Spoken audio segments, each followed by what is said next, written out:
and Stephen Donnelly came out with this amazing thing. And again, I'm going to go on a bit of a rant here, but Stephen Donnelly's basically said we can't rule out any COVID restrictions during the winter. Now, rewind a second there, Stephen. You said last year, if you get 95% of the country, and I can't use the word fee now, I can only use the word jabbed, you would be able to open up. You'd be able to open up everything be gone. By October the 22nd, it'll be Freedom Day, and everybody can get their rights back and their freedoms, and which shouldn't be took away in the first place. And we have to admit it, that the lockdowns didn't work. The COVID's still here. They said if we have 2-3 weeks to flatten the curve of lockdowns, it would never come back. It would be gone. It would be just randomly disappear. And we're still here. We're still here talking about basically threatening people over Christmas and with the blackouts coming and everything like that because of the electricity supply. And we're here, and Stephen Donnelly in the media are pushing this fear mongering, and that's all it is. It's fear. It's just constant fear. Trying to fear Paddy into staying in his house and not doing anything. And that's what it is. It's the fear people. It's just annoy, upset people. And I can tell Stephen Donnelly that they have succeeded to a certain extent in making people feel. There's people who are really suffering at the moment. And again, they think, if you look at Darlown at the moment, they think there's no such thing as anything else but COVID. They're all obsessed with COVID.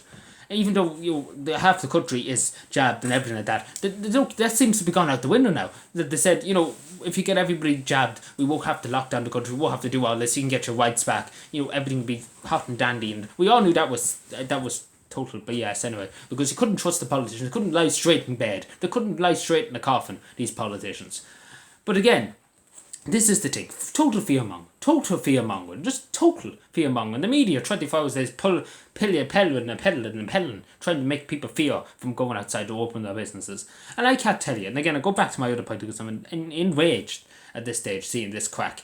It's still going on. 2 years on, we're still going around with the fear-mongering tactics of trying to fighting people into their early graves at this stage. And that's what they're doing. They're fighting people into their early graves. I can't tell you about the amount of people who have tried to commit suicide over the last few months, both being young or elderly. It's gone through the roof, and I'd say the suicide figure's gone through the roof too. It didn't record it for half the year last year, and I wonder why. I really wonder why. Because they isolate people in their homes. They isolated young people. They took them out of school. They lost their education. They lost social interaction, and some of them were heavily damaged. I know some kids that literally can't speak because they're so used to being in the room on their own. Fear, constant fear in them.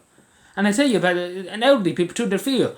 Some elderly people haven't left the house. I know, I know some cases down the country, there's some elderly people haven't left the house. They're too afraid, listening to RT 24 hours a day, Luke O'Neill coming out, talking shite, 24 hours a day, 7 days a week, fighting the hell out of people. That's what's killing people, having strokes, having heart attacks, because they're fighting to death of the media and the politicians, talking utter rubbish, like it's going out of style. But again, it's way gone out of style in this country. And it shouldn't be tolerated. It shouldn't be tolerated listening to this crack 24 hours a day, 7 days a week from the media and from the politicians. And again, you might say you're keeping people safe and everything like that. We're not keeping people safe. Look at the mental health. Amount of people looking for referrals to CAMS, to other mental health agencies. Go to So Sad. Go to Pay the House and ask how many phone calls they get in a day. Ask, really, why is there no inquiry asking how many phone calls Pay the House gets a day? How many they get a week? How many they get a month? How many did they get over the whole pandemic? How many people are upset, very depressed, annoyed?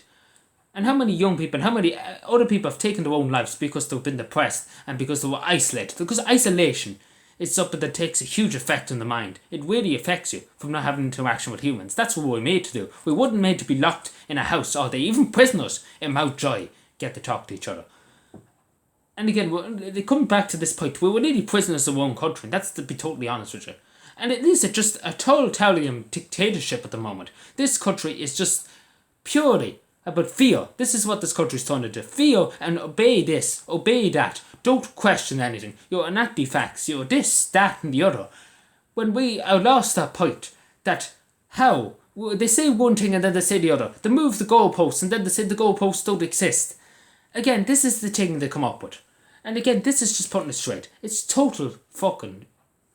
again, you couldn't make it up. You really just couldn't make it up. And, again, this fear-mongering. It is fear-mongering. We have to say it as it is. Because they're saying, if you get double jabbed and everything, you're totally fine. You don't need to worry about it. You won't die, you won't get sick or anything like that. And this is from the World Health Organization. This is from the Irish Health Organisation. NEFID's supposed to be disbanded. Are they disbanded? We don't believe it. I believe when I see it. But it's madness. Let's just totally be honest with ourselves. It's madness, and it's still at the moment of time I'm talking here. The basically indoor dining legislation on how passports, when you have to show your passports going into a pub or restaurant, that's being brought through the House of the Oireachtas. And it might be most likely will be passed Fianna Fáil, Fine Gael, and the Greens will have the numbers and obviously will vote forward as they always do. But again, they're missing the point here. And Stephen Donnelly's looking for the power for the next 3 months to do this and to bring in any law he wants. And they want to extend it probably into next year, into the end of the year after. Again, the high on power. That's what Stephen Donnelly and the West are. High on power. They don't want to give up power. And that's what it is. That's what it is. They don't want to give up power. Because it's not needed. It isn't needed anymore. People want to live their lives. That's what they were brought on this earth to do. To live their lives. To have a life. To have a home. And again, this is things that have been threatened at the moment. And this is the things that we're sacrificing. We're sacrificing people's mental and physical health. Because many people are waiting for life-saving operations. People have been left. There's 10,000 children on waiting lists to be seen for different things, speech and language, to other serious illnesses. And again, we're just basically just saying that it doesn't matter. They're casualties of war, as they would say. It all matters about COVID. And it's just total. It is just total craziness. It's just total craziness. And the politicians in Dublin and Shannon now need to cop on. They do really need to cop on. That we can't be going around. We have to put our foot down. We have to put our foot down as Irish citizens. That we simply can't. With 95% of the population are jabbed now, we simply can't. And they said that Dr. Tony Hull and the West of them said if they all jab, if we get a vast majority of whole immunity, or whatever the hell they called it, they wouldn't need to lock down the things, that they wouldn't need any COVID restrictions. But apparently, again, we need to just say to our politicians, again, they're going to go ahead and do it, but I say to you that it's not needed. It isn't needed. Let people survive and let people do their own things. We can't be controlled by COVID for the rest of our lives and the government having a say in everybody's business and everything like that. Let people do their own thing. People are sick of it. People are sick of it. And there's no wonder that there's people have mental health issues and things like that. No wonder. Really just no wonder, because we have to just stop. We have to put a stop to it. We have to just say, enough's enough. That's enough. We can't let people suffer anymore. Because as we speak, this business is closed and people worrying about the next bill that's coming in. And we have a hard winter coming where there'll be electricity prices going up beyond belief for families. And everyone will be wondering, the next bill could be the next bill that could bring me onto the street with my children. And I have no home to go. I have nothing. And then they'll be like, that's necessary. We have to protect people from COVID. Even though the cost of what other things that will happen, either be to people losing their homes because they can't afford to live, and then the other costs for mental health and other things. And again, the media seems to be totally asleep when they come to that. And again, I'm sorry I went on that, but it's just, I have to put it straight. I really just have to put it straight. And this bill, I'll talk about it tomorrow, because it will be passed. It will be passed. These fuckers in Dáil will pass. And forgive me for my language. But I'm sure they will understand themselves. And Stephen Donnelly and even the opposition party, Sinn Féin, Labour and the rest of them, say it's not needed. It isn't needed. Anybody with a brain could see it, that it isn't needed anymore. It's not an emergency. We're out of the emergency, as they said. Unless, again, they're asking for more power when there is an emergency at the moment. And people are back to work, and people want to stay in work, and people want to live their lives. They don't want to be in the house for the next 6 or 7 years in lockdowns.